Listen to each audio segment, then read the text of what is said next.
Welcome to Conversations from the Edge of Consciousness. I'm your host, Christine Madera. For me, and possibly for you, the inner world of consciousness has always been much more real and way more fun than the so-called real material world. Growing up, I thought I was alone in this, but I'm not. There are a lot of us, and far too many have no one to talk to who shares this experience. I've been lucky to cultivate a community of friends who love to talk about the energies, ideas, and vibrations that are pushing the edges of our own consciousness, as well as our collective consciousness. In Conversations from the Edge, we share our conversations with you. Welcome to Conversations from the Edge. This is your host, Christine Madera, and we are back today with Alex Boyangu. Alex is a gifted therapist and couples therapist with over 30 years of study and practice. He uses an integrative approach to therapy, emphasizing psycho-spiritual growth that's grounded in somatic therapy and the unity of body and mind. Alex is also trained in EMDR, which is a technique used to help people process and resolve trauma. With compassion and discernment, Alex guides and models how to positively harness the psychodynamic energies we all possess to rediscover our innate holistic nature. Welcome back, Alex. I'm really excited about our conversations, and I'm excited to be talking with you again. I'm giddy. I'm ready to go. Let's do this. So if this is your first listening to the conversation with me and Alex, we have been doing a series on the journey of wholeness and moving from that state where we feel like we are in separation to that state where we are living from an experience of wholeness. So if you haven't caught our first two conversations, hearken back to those. And at the end of our last conversation, Alex gave us a little teaser about the eyes and the breath and how they really help to decondition us, disentangle us from that illusion of separation. And also we're going to add into this how the body heals the mind, which is a really fascinating conversation that's exactly opposite of how we tend to operate in our daily life. So, all right, Alex, let's just jump right on in. And I'm going to ask you about where you'd like to start with all of this.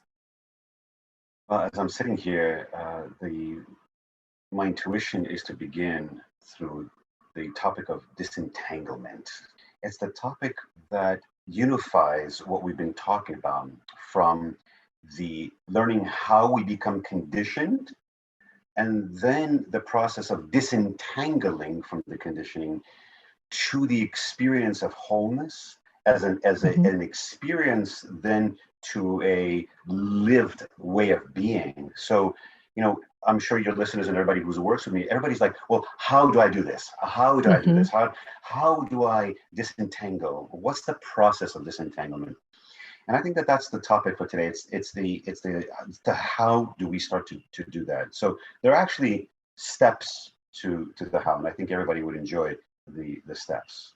Okay, So, can you first just preface this? If this is people's first conversation with us, what are we disentangling? So just to summarize, we are conditional beings, and in that conditioning, we learn a set of patterns. Those patterns are unconscious, driven by a sense of lack within ourselves, our hurts, our negative perceptions about ourselves. So when we're looking at healing, we're looking at disentangling from the impact of those injuries and those traumas in the body. We're gonna release them from the innards of the body, not through the mind.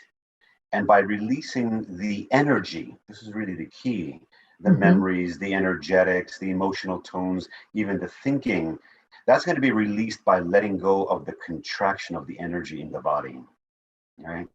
Okay. And that's the process that we're going to be talking about today.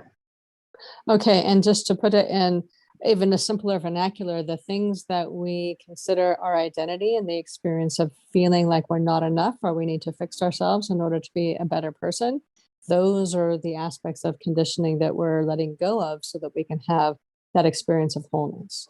Correct. Okay. Correct. Yeah. So the steps, if we can go go Yeah, there. let's jump right on in. So the steps are, most people come into a curiosity about this through suffering.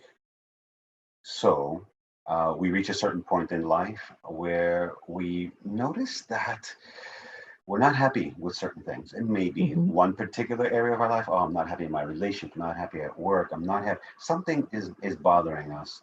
It could be a more generalized theme of just a dissatisfaction with life as a whole. That Mm-hmm. is that is the beginning of the exploration. See, unfortunately, many people live that way and don't explore. And what happens is their life is a life that's lived expressing the tsunami of the energetic, conditioning.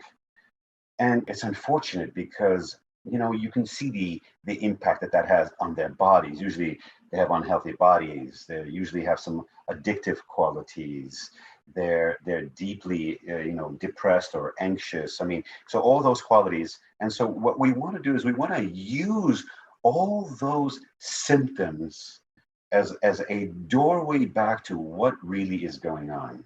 So Mm-hmm. the first step is to recognize I'm suffering. And I would like to figure out, as the classic statement of know thyself, right? I need to understand the nature of my suffering. And that's the first step. So the curiosity of wanting to know. Yeah. Mm-hmm. I want to put in here that the curiosity is a big switch to flip for a lot of people because our ingrained, what we learn from society and our ingrained nature is really to try to fix a problem.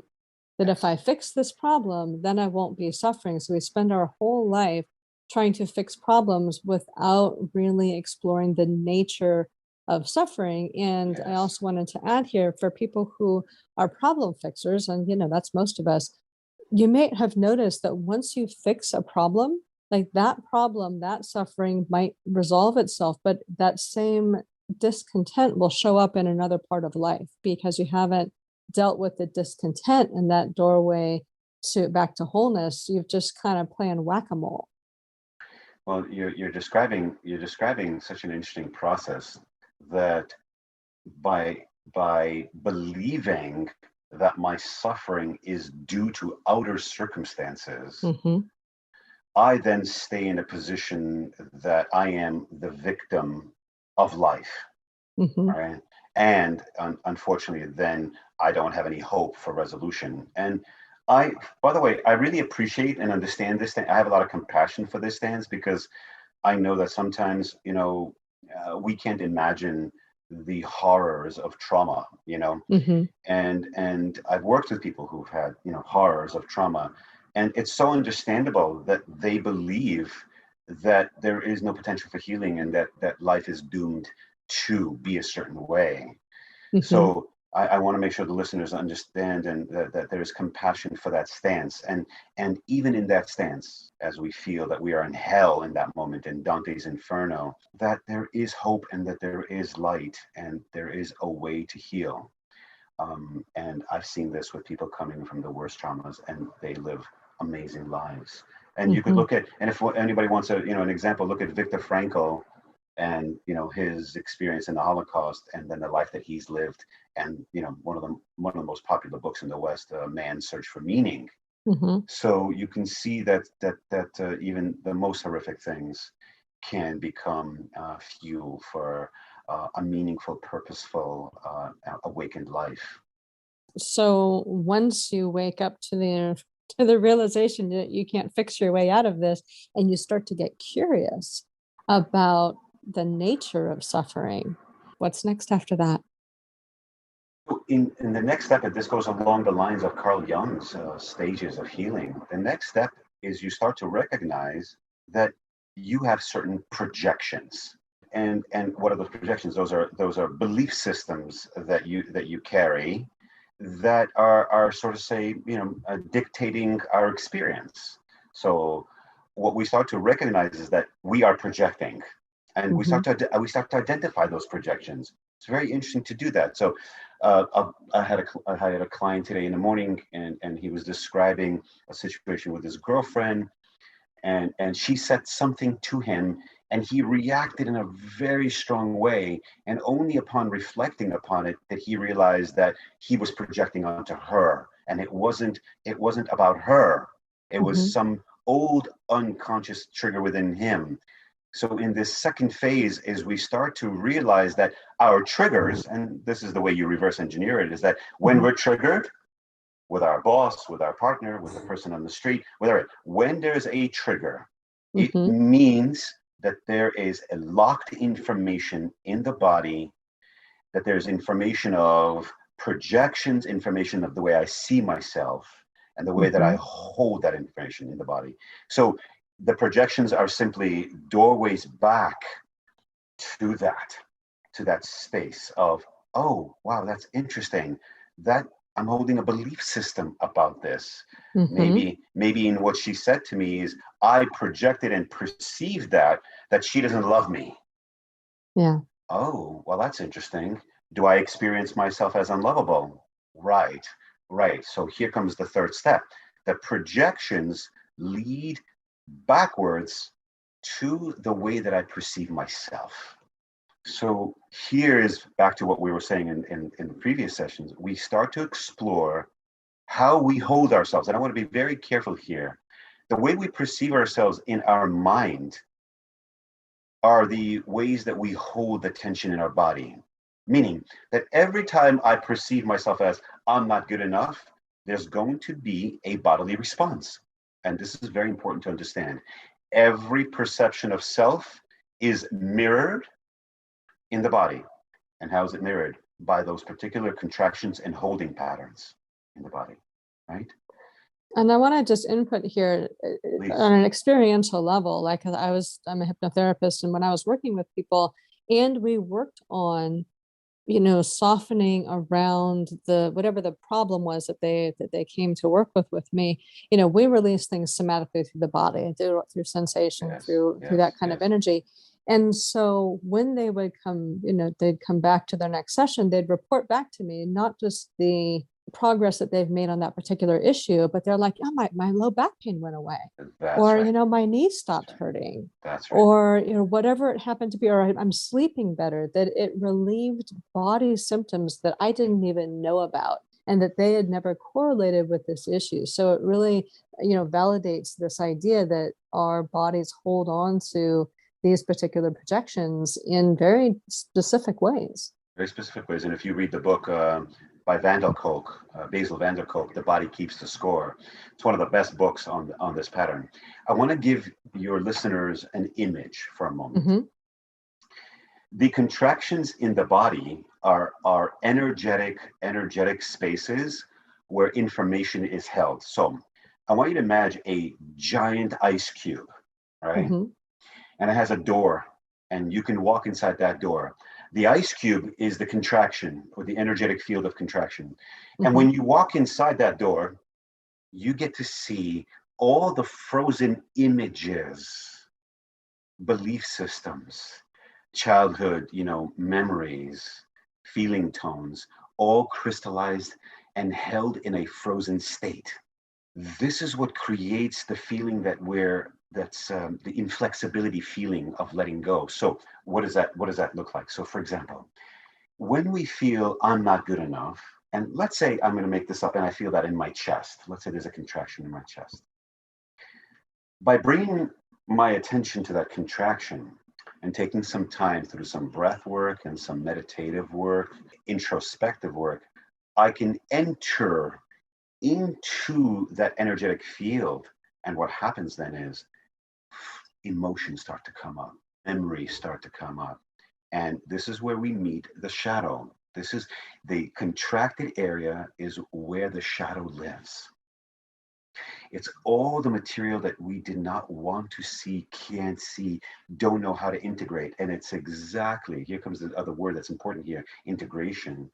It's inside the contraction that there's information that we need to be able to feel free and whole. So we can't bypass this. We can't ignore the physical manifestation of where we're cut off. I absolutely, and I'm just going to go back to that hypnotherapy thing for a moment. That oftentimes, or when I would work with people, we would do that exact thing. And that when you spend your time with that, what I'd found for me and for my clients is that, it would release in your chest and the emotions would come up, but not always. Because for people like me I'm like a multiple level Scorpio. So I process things really deep in the energy in my body, not so much like I can't identify the emotion coming up generally, but I can identify where I feel it in my body. So it would release from one part, and then it might, move to a different part. And then it would move to a different, as each part released, it would move to a different part. And then it would, we'd go through these layers and layers and layers of programming, and, until we reach this state of peacefulness. And I just want to say one more story about this for people, about how true this is. So I was going to fly back to visit my family in California, and I was getting ready, like all families, there's, I have patterns of contraction. So I was going to get my airplane ticket, and I logged on to united.com, and immediately I felt like really a seizing in my body, in my stomach. And I thought, well, I've got all day today. I'm just going to see what happens with this. So I sat with that, and I let that unwind. And for me, it's all about sensation. I don't really attach anything else to it. And that unwound, and it unwound 5 or 6 different places. And then I was in this state of peace. So then I put in my frequent flyer number, and I had a whole new level of stuff come up. And I sat with all of that. And it took me 4.5 hours to buy my plane ticket. But because I kept sitting with all of this stuff as it would come up, and I would just let it unwind and release. But when I went out on that trip, I had no triggers, none, not one, in 2 weeks with my family and with a few other people that, tended to trigger me. So it was interesting that in going through that, I could see the effect of that in action when I actually went to the thing that had been triggering me that I was preparing for. And your story is mirrored, in what I see every day with my clients in the disentangling or releasing of the contraction. Then there is more flexibility to be with others in a more responsive, compassionate, empowering, clear way.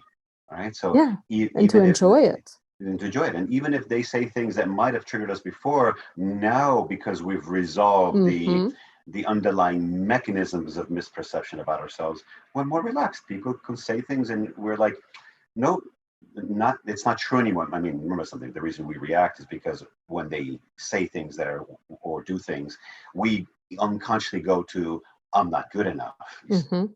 When the I'm not good enough is not there, I mean, why are we going to react to someone? We're not going to. So this is very important. So let's return back to the disentanglement. Okay. Yes. Yeah? Using your analogies, they're perfect. They're right in line with what we're doing. So in the energetic contraction, before we begin to work with that contraction, I want to make sure there's an important step here. And this one takes a little bit of time. This is what I call embodied wholeness, or experiencing your fundamental consciousness, as Judith Blackstone would say. And because when we're working with a contraction, if we don't have the right space from which to work it, we're going to be working with the contraction with the same reason that the contraction is there. If I'm in prison and I have my hand on the key, and then I say, I'd like to get out, well, now it feels that I'm imprisoning myself, right?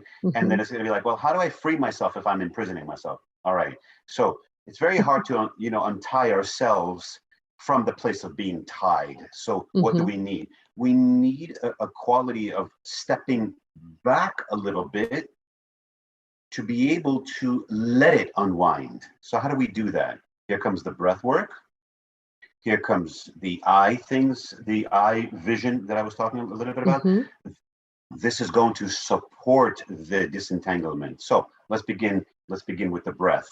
So before we let go, we need to learn to breathe. And I might have done this before, but it's about taking 5 minutes, 10 minutes, sometimes longer, simply to do what I call full yogic breathing. And then we're gonna do what's called full body or pervasive breathing. So let's begin with the full breath, or the full yogic breath, as we call it. Okay. From some of your listeners, you may already know this, but that's okay. So we have a tendency just to breathe and only take in about 50% oxygen in our lungs. And that's because trauma creates a stress response where the breathing is the first thing that gets shallow. So in that shallowness, we cut the breath off. Well, what does that do? It tells the nervous system that we're in flight or fight mode all the time. Mm-hmm. So this breath is three-part, because we first inhale down into the belly area, where the diaphragm extends all the way down, breath all the way down into the belly. Then it feels like we're inflating from the bottom up, like water coming up in a glass. It fills from the bottom up, right? So we feel that the breath is coming from the bottom up, all the way up, up into the chest, and then out. So the key is, in this full breath, it's very important to find a comfortable seated or laying position. And with each breath, keep an even breath in, even breath out. We'll begin that way, and we'll change it later. And what's important is not to create more tension. And this is something interesting. When I'm doing this practice with people, it's amazing to me. When they take that full breath, they become tense. They tense up in their shoulders, or they tense up in their jaws, or they tense up in their belly. It's very interesting to observe.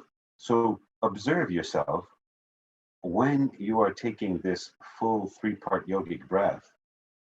Relax the tension. Check in from your toes to your head that the tension is relaxing.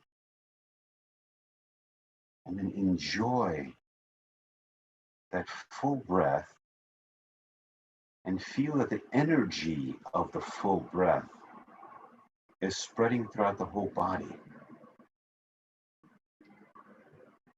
What do you do with your attention as you're doing this breath? It's really important to relax into the breathing. It's almost like you're taking a warm bath. You give in to the quietness and the subtlety of the breath. Breath in, letting go, and the breath out, releasing. There's more releasing that happens on the out breath. So let's stay here just for like 10 seconds, breathing in, breathing out. Relax the tension. And now a little bit on your out breath, what to do. On your out breath, as the out breath goes out, it's going to end. The physical breath is going to end. But I want you to see if you can, as an energetic outpouring with the breath. It's like the tension within the body is leaving with the breath. And as the breath, physical breath, ends, allow that subtle energetic just to keep expanding out all the way out into the universe until it dissipates. Inhale, full breath. Exhale, releasing the subtle energy all the way out into the universe. So that's the first practice. So let's pause there for a second for like maybe some dialogue or questions before we go into the second one. All right. So I did want to say something about the diaphragm, because I've always called that the magic muscle. And my understanding of the diaphragm, which is that muscle, so the diaphragm muscle, is that like it activates the parasympathetic nervous system. Correct. And so one of the reasons that people might feel tension when that happens is because if you've been in a state of, anxiety or fight, not necessarily fight, flight, but stress, cortisol, adrenaline, you've got stress hormones going, moving into that parasympathetic can feel threatening, because it's like releasing the stress. So just practicing that, using the diaphragm, and practice that in a place where you feel safe, to train the body that it's okay to go into your parasympathetic nervous system state, because that's your state of healing and regeneration, and where you can actually experience this deeper sense of peace and quiet. So I used to wax poetic about that in all of my classes. So I'm waxing poetic about it here. And the other thing I tell people is, as you use this, and you can train yourself even in stressful situations, that you're not under physical threat, right? Because that fight flight was really about physical threat. But if you're not under physical threat, you can actually calm yourself by beginning to use your diaphragm as you breathe, and you're training your body that you can be in situations that are perhaps emotionally stressful without going into a stress response. So that was, I've worked with a lot of people on that, and for me, myself, it was a game changer to realize, oh, I don't have to physically be in stress, even if the situation around me is stressful. So those were just a couple of things that popped in. I'll piggyback on that. Okay. That imagine that growing up, you were chased by tigers all the time, and your house was attacked by tigers. And then eventually you grow up and somebody says, now do this breathing exercise and relax and let go. You're going to freak out. You're going to be like, wait a second, I need to make sure that no tigers attack my house. So you're absolutely right. And this is why I said the frozen material. When we start doing this work, I give this disclaimer. That's why sometimes you want to do this with someone who can guide you. You're going to meet all those contractions, and they're going to express themselves, be it the terror, the fear, the crying, the physical shaking, the vomiting, the getting nauseous. That could happen because that was what was stored and blocked. You know, if you have a pipe in your house, sewer pipe in your house, and somebody blocks it, and it just sits there for 20 years, when you go unplug it, what's going to be the first thing that you're going to experience? It's going to smell pretty bad. That's why I'm doing that. The preparation work for this is essential, which means that the nervous system has to have the capacity to deal with this, right? Yeah. So, and that's the other thing I tell people is only do as much as you can do without pushing, because as soon as you're like, oh, this is me, right? I'm talking to my own choir, is that, oh my gosh, this works. This is amazing. And I'll do it. And I would get to that point where my body's like, yeah, this is as much as I can do without some processing time. And, but my mind was like, no, this is so much fun. We're going to continue to do it. And so I would push myself beyond that. So, you know, your body being physical does need to integrate, needs time to integrate and to recalibrate and to come into a new equilibrium. So, you know, you don't go into striving with this, because you just work against yourself. And then the other piece of this that I remembered once you started talking again is that somebody had said this to me one time, and they said, you know, telling me to relax just puts me under stress. So I came up with a different word, and I said, well, just try to soften your body. Like, don't give it to the direction to relax, because there's some resistance there, but just imagine softening your body, soften your organs, soften your muscles, soften your skin, soften your thoughts. And the word softening seemed to be helpful for people who don't respond well to relax. Yeah, I don't think anybody responds well to relax. Yeah, softening is a great way to describe that, and then energetically and experientially to guide someone into doing that. Then they can feel the safety. So how do we create safety for the material that's going to come up? That has to do with the feeling that you're grounded in a safe space within your body, and that you feel the quality of being whole within your body. Those two qualities, they're together. You can't separate them, but sometimes we experience one versus the other, and then you experience both of them. Those allow, right, for the material to come without being dislodged from your sense of being whole. So let's go ahead and do just a short grounding exercise, which will then lead into pervasive breathing and the embodied breathing, all right? So this way, your listeners can see what's the next step, because people will ask, oh my goodness, so we're gonna do this breathing and all this material is gonna come up. Like, why did you set me up this way, Alex? we need some grounding. So go ahead and sit up and with your eyes closed. Just 10 seconds of that full yogic breathing again. And feel that your feet are on the floor, touching the earth.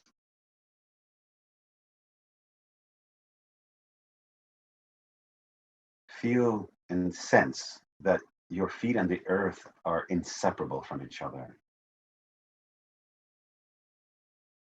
There's a unity between your feet and the earth.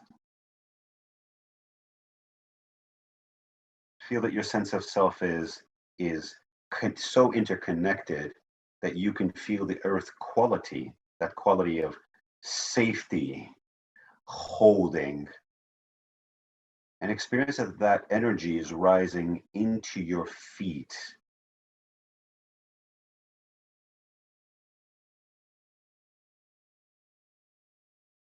From your feet, moving up through your legs, up to your hip bones. So now both of your legs are feeling the upward current of this grounded, holding environment energy.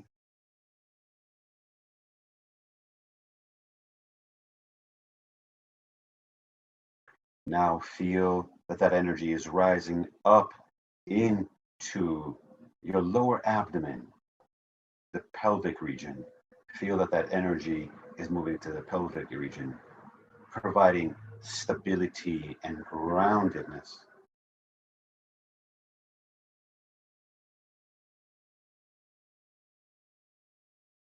A sense of safety. Notice the energy rising from the pelvis up into the belly area. Deep within the belly area, feel that sense of groundedness, connectedness, holding space.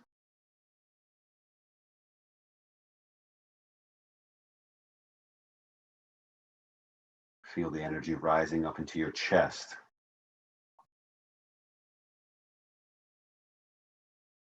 From your feet all the way up into your chest, your body is filled. The protective, grounding resource. Up into your throat. The energy rising from your feet all the way up into your throat. Allowing for all the material that's arising in the throat area to rest on that grounded energy. All the material in the body to rest in that. And now feel that your whole body, including your head, your hands, your feet, everywhere, is illuminated by this grounded energy. And then allow all of your material, all of the projections, all the negative misperceptions, all the contractions, let them all settle out into this grounded holding space. And feel the freedom in your body when that energy just slightly, ever so slightly dissipates in this ground. Well, that was lovely. Truly.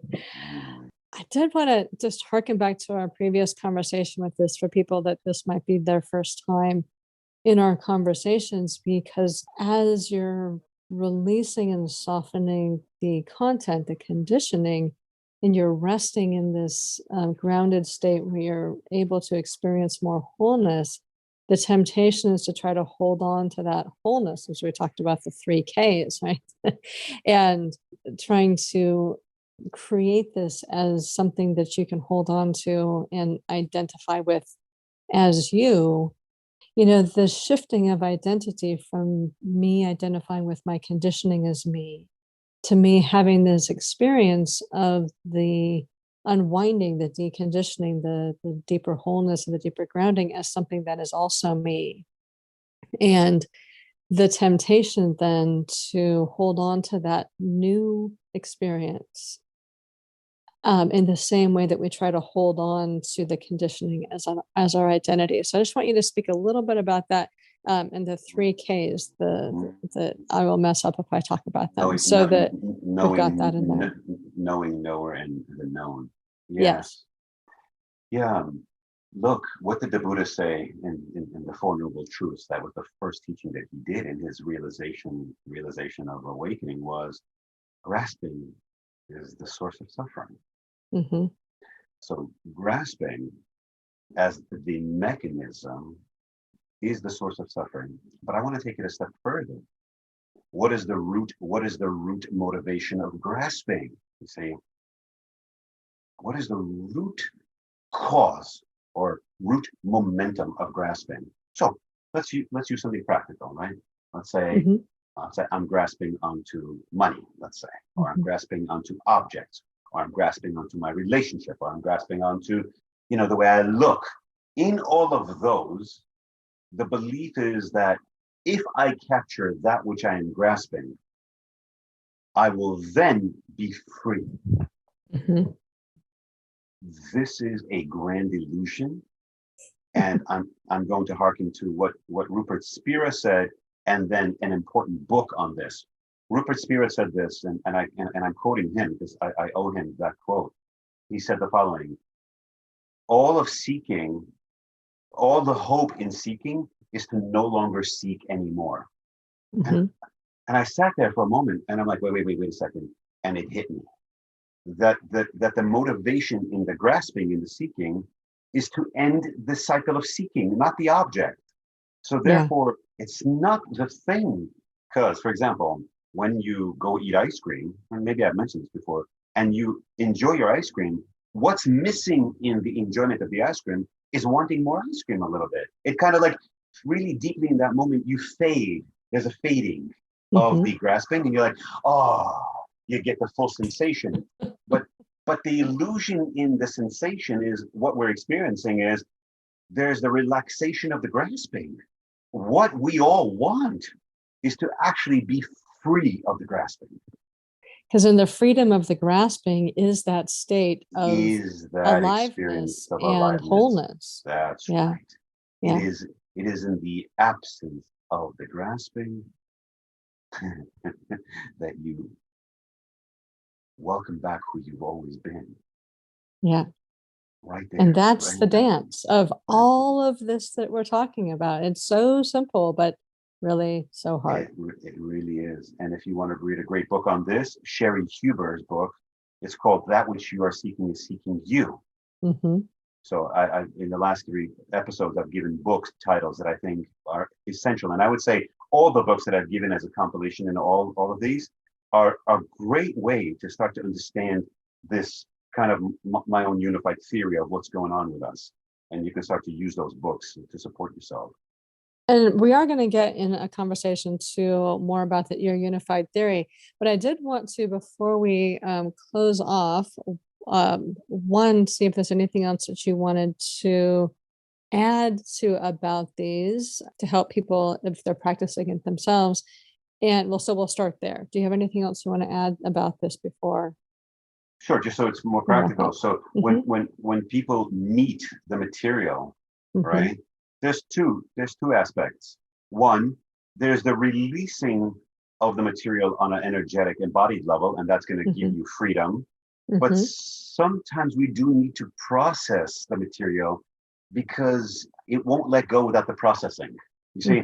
So there's the dance between letting it go and experiencing the freedom. And then if that doesn't happen, that means there's some processing. Maybe we need to tell our story more often. Maybe there's some EMDR that we need to do. There may be some journaling. There's what I call, this is called the active work of the material, right? Because sometimes the material comes up and we don't understand the material. We don't really understand our relationship to the material. And there may be memories that we never, ever, I have this happen every week, that a client's like, oh my goodness, I had completely forgotten that. But you know what? That is exactly the source of why I'm feeling the way I am today. Boom, in that moment. So sometimes in the processing, so I want your listeners to understand, you really, really, it's beneficial to do this with someone who knows what they're doing. Mm-hmm. That's it. This is very important. Try it on your own and get the support, where you need. Absolutely. All right. Then the other thing that I wanted to ask you about is to bring us back into how do the eyes and the breath relate to this? Yeah, it's not that complicated. So we did the breath, right? Mm-hmm. And now the eyes. The eyes are amazing. It's just amazing. The eyes don't do the seeing, meaning the seeing as the one who sees. The eyes are, like all the senses, are simply doorways of receiving information. We know this, basic science. I'm not saying anything fascinating. So the ears register sound waves, convert them into the perception of sound that we remember. So the same thing with touch and so forth. The eyes, the same. There's information that's coming in, right? And that information is being interpreted by the habitual sense of self. So we know that the eyes and the brain are intimately connected because the eyes are going to use the left side of the brain to determine information. And so what happens is there's a feedback loop. And basically what the left side of the brain, which is interested in just understanding facts and knowing things in a habitual way, will inform the eyes to interpret the information in a similar fashion, right? So the eyes then just become another way that we reinforce our projections. So what do? We have a tendency of looking through our eyes, and we just look with that projection, right? If we open up our eyes and do one of the two following things, there's two names for it, either panoramic vision or what we call open sky vision, right? Okay, so let's do what's called the open sky panoramic vision. So you open up your eyes and you sit in a comfortable way. You do the breathing first, do the breathing exercises, right? And then with your eyes, you find a middle point between what you can see the furthest and where you're sitting. And you just find a middle point. We call that the point of spaciousness. And then you relax your eyes into that middle space until the point of where you can see all the way to two sides of, to the left and to the right, all the way peripherally. And you relax your eyes so that you can see the entire room all at once. And what you'll notice right there, right in that moment, you can feel a softening and a disentangling from your experience. To me, the vocabulary around this has been helpful. Like with eyes, you can be looking, which is like searching out something, usually to validate the programming, or you can be seeing, which is kind of, to me, in a vocabulary sense, that open, expansive seeing, where you're actually being receptive to what is out there without looking for something specific, because they've done a lot of studies on what we look for, we see. And so if you let go of looking for something and you kind of open up into this seeing, information processes differently at that point. I've trained myself to do this while driving, and I'm not recommending this to anybody, but I played with it because I didn't used to have lots of traffic where I am. It's getting worse now. But, as I was driving, instead of looking, from piece to piece to piece to piece, I would open up, I called it the back of brain looking, because that's just how it felt like for me, is that I kind of moved my awareness from the front of my eyes to the back of my brain, and it opened up the whole panorama, and I could take in everything that was happening around me in a much more holistic way. But I also found that I was able to respond faster to unexpected things that came up. In that state, once I got used to it, then I was in that looking, from this car to this car to this car state. So it's a whole really interesting experience, but I don't recommend that you start that experience with driving. Do it in the room. there's a set of exercises that actually help with disentangling from the eyes. Now, I want to make sure that everybody understands the word seeing is a misunderstanding. I should change that word seeing into knowing. Right. Okay. Who and what is the one knowing through the eyes?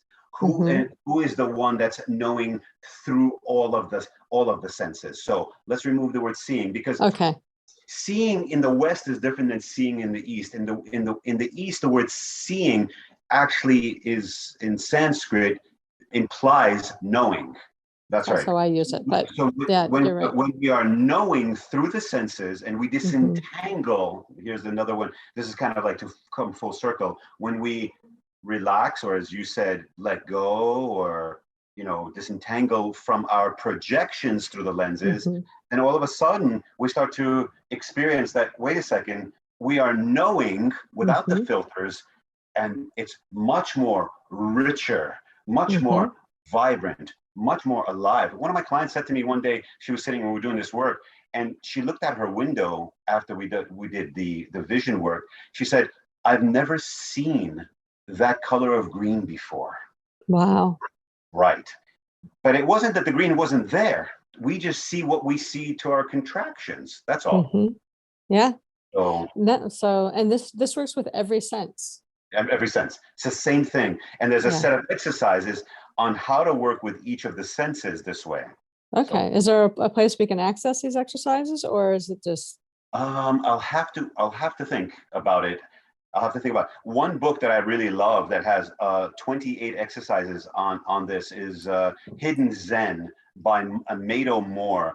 It's my go-to book for a set of 28 exercises that are profound in the disentanglement process. Okay. Great Hidden book. Senses. All right, we'll look for that one. Hidden Zen. Hidden Zen. All right. Okay, so is there any last little thing that you want to put in here before we wrap up for this conversation? All my teachers were very clear, and they said the same thing. Without persistent effort in the beginning, then it becomes effortless. But in the beginning, there's an effort, it seems like, to do this work and let go. So in order to do what we've been talking about in the last 3 podcasts, there has to be a dedication, not once in a while, but an ongoing curiosity as a lived experience daily of who am I and how do I experience and rest within that true nature of myself. Without the persistence, then it'll be very frustrating. Things will become fleeting, and then everybody gives up because they say this meditation doesn't work, this doesn't work, that doesn't work, and we go into this doesn't work. And you know what? What's not working is the person is not staying with it long enough. Maybe they need to change the method. Sometimes one method doesn't work for everybody, but then say, okay, maybe let me explore if this method doesn't work. But for each one of you and I, there is a method that works. Well, and the gateway to finding that is really staying curious, shifting from living in a rote way and assuming there's something wrong with you that you need to fix, to being curious about your true nature and to the experience of life beneath our sensory, our identity, identified, conditioned sensory experience. Great note to end on. All right. And Alex has a really special gift for everybody. So, Alex, can you tell us about this beautiful meditation that you're sharing? Yeah, this is quite lovely, this meditation practice. We often are seeking in our lives to experience wholeness. If we really look at our experience, we want wholeness through all of our experience. And wholeness is that quality of being that's already available to us.